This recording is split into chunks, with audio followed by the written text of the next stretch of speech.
Next topic हम इसके अंदर इसी के अंदर हम करते हैं। नेक्स्ट आता है एसेसरी ग्लैंड्स। एसेसरी डक्ट के बाद नंबर थर्ड जो आएगा यहाँ पे वो आता है accessory ducts, sorry accessory glands.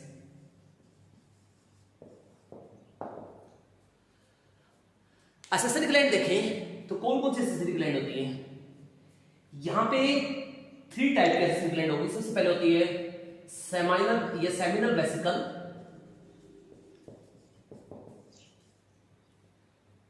दूसरी होती है काउपर ग्लैंड यानी से बोलते हैं बल्ब और यूरेथ्रल ग्लैंड, बल्ब और यूरेथ्रल ग्लैंड,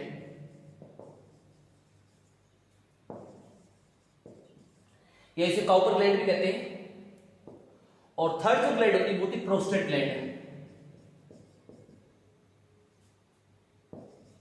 प्रोस्टेट ग्लैंड। अब सबसे पहले डिस्कस करते हैं सेमिनल वेसिकल ग्लैंड के बारे में कि सेमिनल वेसिकल जो होती है वो क्या करती है। वो आती है यहां पे।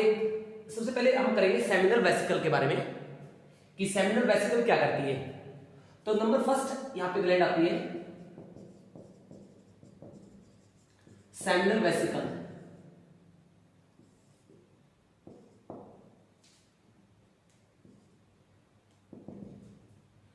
सेमिनल वेसिकल जो ग्लैंड होती है ये आपको 1 पेयर ग्लैंड मिलती है, 1 पेयर ग्लैंड होती है, यानी ये एक पेयर में प्रेजेंट होती है। इसे कम होता है 60 to 80%, 60 to 80% semen is released by seminal vesicle। Seminal vesicle क्या करती है? 60 to 80% जो सीमन होता है उसको अकेले रिलीज करती है। अब ये सीमन क्या होता है? सीमन ये क्या होता है? It is a alkaline, it is alkaline fluid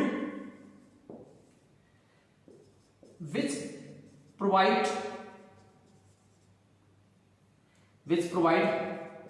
floating medium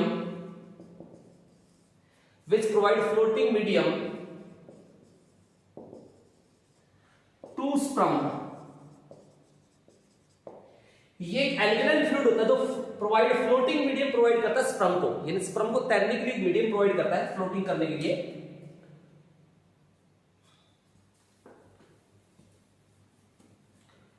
और इसके साथ में हम लिख सकते हैं सीमन के बारे में आगे। Semen protect sperms from acidic medium. Acidic medium, ये एसिडिक मीडियम से बताता है क्योंकि एसिडिक मीडियम में स्पर्म जो सर्वाइव नहीं कर पाएंगे, एसिडिक मीडियम में स्पर्म जो डेड हो जाते हैं, उनसे प्रोटेक्ट करता है सीमन। तो ये होता है fluid, semen fluid. Number second जो ग्लैंड आती है वो आती है बल्ब और urethral gland. Number second gland आएगी बल्ब और यूरेथ्रल ग्लैंड।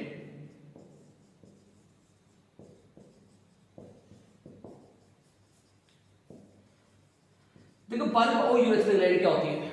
इसे हम कहते हैं Cowper gland, also known as Cowper gland.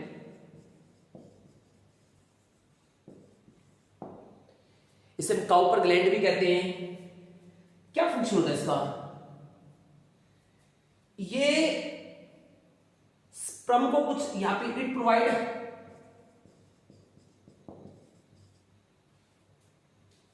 Calcium ions, ये कैल्शियम आयंस होती है प्रोवाइड करती है। एंजाइम्स, एंजाइम्स प्रोवाइड करेगी। स्लाइटली अमाउंट में सिट्रिक एसिड भी प्रोवाइड करती है। सिट्रिक एसिड ये स्पर्म के लिए बहुत जरूरी होता है, अगर बाहर रहेगा तो डेड हो जाएगा, अगर अंदर है तो बेनिफिशियल है स्पर्म के लिए।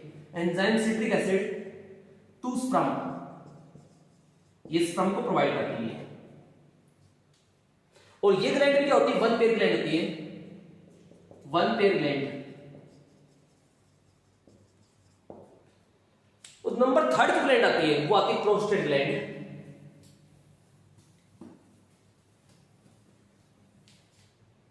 नंबर थर्ड जो ग्लैंड आएगी प्रोस्टेट ग्लैंड।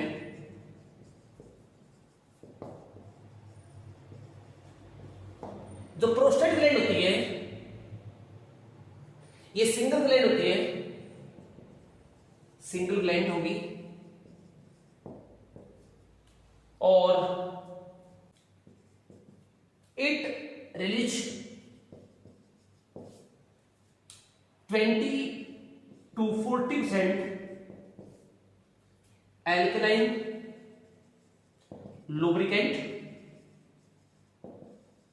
जो एल्कलाइन लुब्रिकेंट होता है सीमेंस को बोलते हैं, वो 20 to 40% ये रिलीज करती है। और इससे कम क्या होता है, दिस लुब्रिकेंट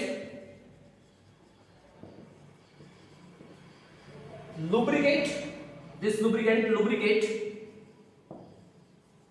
the urethra को lubricate करेगा and neutral their acidic medium, और उसके एसिडिक मीडियम को क्या कर देगा, न्यूट्रल कर देगा ये। तो इसका मेन प्रोस्टेट ग्लैंड का फंक्शन यही होता है यहां पे। तो प्रोस्टेट ग्लैंड होती है कंप्लीट। अब नंबर जो फोर्थ हम करेंगे, एसेसरी ग्लैंड भी होती है कंप्लीट, और उसके बाद नंबर जो फोर्थ हम करेंगे वो आता है मेल जेनिटल ऑर्गन। नंबर 4 आएगा मेल जेनिटल ऑर्गन,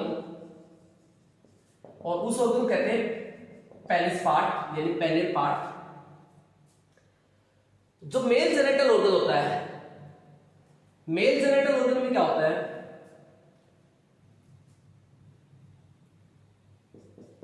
इन human penile part no bone present, इसके अंदर कोई बोन प्रेजेंट नहीं होती है। बाकी सभी में आपको बोन मिलेगी, इसके अंदर आपको कोई बोन नहीं मिलेगी। ये इसके अंदर स्पॉन्जी टिश्यू प्रेजेंट होते हैं, स्पॉन्जी टिश्यू प्रेजेंट, और यही जो मस्कुलर स्मूथ मसल के जो टिश्यू होते हैं यही इसको सेकते हैं spongy tissue present.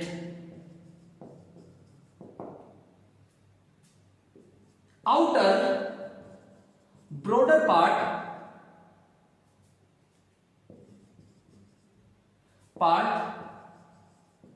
of penis is known as glans। ये ग्लांस पेनिस भी कहते हैं, इसके सिंपल ग्लांस भी बोलते हैं। और ग्लांस होता है डबल फोल्डेड स्किन के द्वारा कवर होता है, लिखेंगे glans is covered with double folded skin,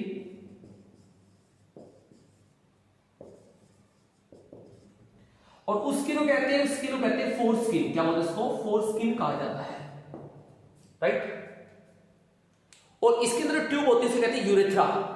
इसके अंदर ट्यूब कौन सी होती है, यूरेथ्रा होती है ट्यूब। यूरेथ्रा और यूरिनोजेनाइटल डक्ट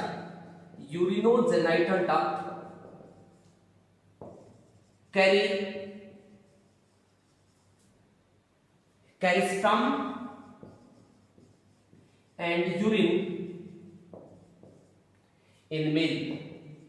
इसका कॉमन पाथवे होता है ये मेल के अंदर, स्पर्म और यूरिन के लिए कॉमन पाथवे होगा, बट फीमेल में जो होते हैं दोनों पाथवे अलग अलग होता है। यूरेथ्रा अलग होता है और वेजाइनल ट्यूब होती है वो अलग होती है, राइट। बट मेल में वो कॉमन होता है, ये नेटवर्क ट्यूब होती है।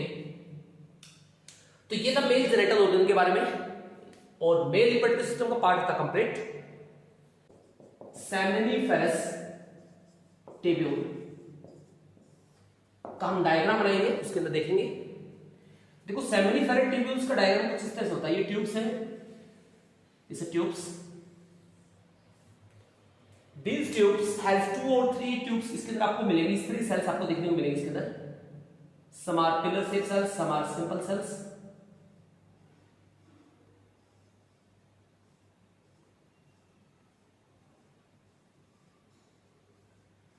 लाइक दिस सेल्स इसे देखने मिलेंगे। इन सभी के अंदर ऐसा ही होगा, आप सभी के अंदर बना सकते हो इस तरह से, इन सभी के अंदर ऐसा प्रेजेंट होगा। इसके बीच में भी सेल्स प्रेजेंट होंगी, यहां पे इस तरह सेल्स यहां प्रेजेंट होंगी।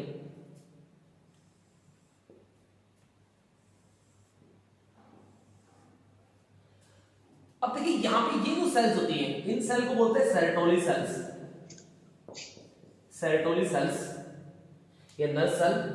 और ये जो सेल होते हैं इन्हें बोलते हैं जर्म सेल,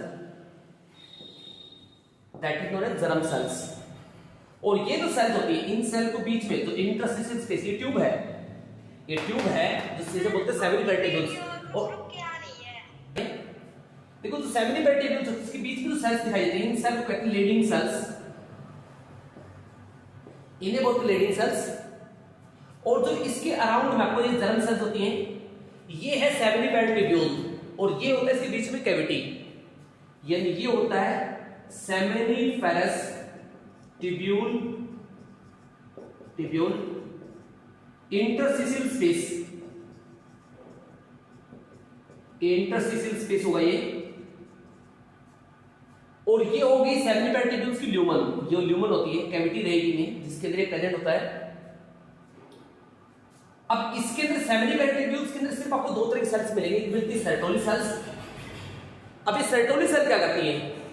सेरेटोली सेल्स होती है, ये न्यूट्रिशन देगी, ये न्यूट्रिशन देना काम होता है जर्म, ये न्यूट्रिशन देगी इसको स्पर्मेटोजोआ को, जो स्पर्मेटोजोआ होता है यानी स्पर्म्स होते हैं, उसको न्यूट्रिशन देने का काम होता है इसका सेरेटोली सेल्स का। और जो यहां पे जो सेल्स होती है लीडिंग सेल्स, लीडिंग सेल क्या करेंगी? ये बनाएंगे एंड्रोजन्स को, क्या बनाएंगी? एंड्रोजन्स को बनाएंगी। ये जो मेल का जो सेक्स हार्मोन्स होते हैं एंड्रोजन्स, इसमें टेस्टोस्टेरोन से कॉमन होता है, वो ये बनाएंगी। अगर यहां पे क्वेश्चन पुट होता है कि सेरेटोली सेल में सॉरी सेमिनिफेरस ट्यूब्यूल्स में कितने तरह की सेल्स होती है, आप लिखोगे दो टाइप की। अगर आपसे पूछा जाता है कि इंटरस्टिशियल स्पेस या कैविटी के अंदर दो सेमिनिफेरस ट्यूब्यूल्स में कितनी सेल्स होती है, आप लिखोगे एक, वो कौन सी होती है? Leading sales, right. क्वेश्चन इस तरह का आ सकता है। Subscribe now and press the bell icon.